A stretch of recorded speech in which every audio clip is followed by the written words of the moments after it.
We're here live at MWC 2018, and today we have a product announcement from the likes of Huawei, introducing the Huawei MediaPad M5 series. This series will come in a trio of models, an 8.4-inch, a 10.8-inch, and a 10.8-inch Pro model. All of these are under the MediaPad M5 name, and will have Wi-Fi only and LTE variants, but availability may depend on region.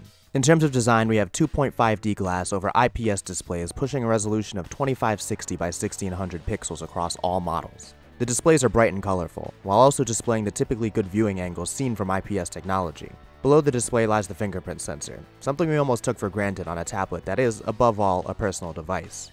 Around back you'll find sandblasted aluminum in either space gray or champagne gold. At the bottom you'll find a speaker grille housing Harman Kardon speakers, 4 of which on the 10.8-inch and 2 on the 8.4, as well as pogo pins on the 10.8 for connecting third-party peripherals like keyboards. All 3 models are equipped with 8-megapixel front-facing and 13-megapixel rear-facing cameras as well. Huawei's previous flagship processor, the Kirin 960, is paired with 4GB of RAM to power the MediaPad M5s, so we're not worried about much when it comes to using these tablets for work or for play.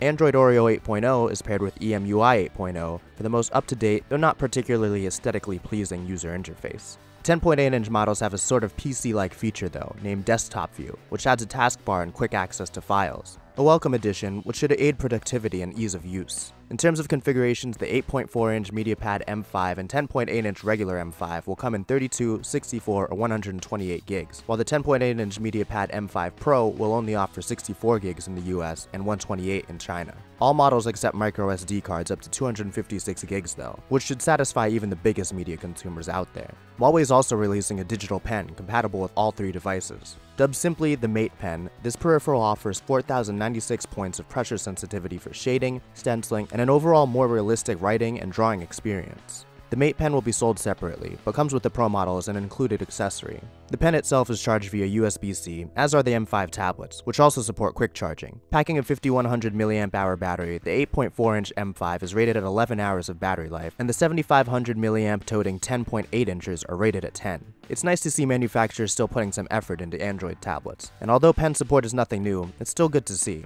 Loud crisp speakers, a bright colorful screen, and LTE compatibility should make any mobile tech user happy. But has the time for Android tablets simply passed? Or can releases like this one eventually lead us somewhere new and exciting again? I'm Corey Gaskin with PhoneArena, thanks for watching and be sure to stay tuned for more coverage of MWC 2018.